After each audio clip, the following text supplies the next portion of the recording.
नागरिकांची मागणी। देशभरामध्ये वक्फ सुधारणा कायदा लागू, केंद्र सरकारकडून अधिसूचना जारी। वक्फ सुधारणा कायद्यासाठी गॅझेट प्रसिद्ध।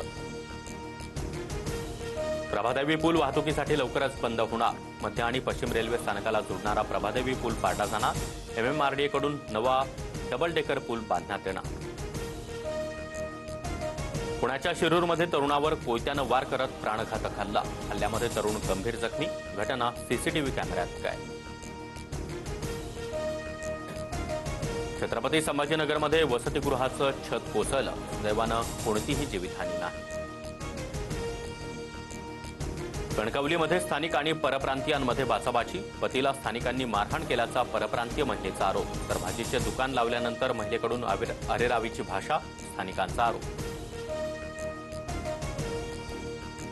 नांदेड, धाराशिवसह सोलापुरात वादळी वाऱ्यासह अवकाळी पाऊस। आंबा, ज्वारी, फळबागा आणि काढून ठेवलेल्या हळदीचं मोठं नुकसान। शेतकरी चिंतेत।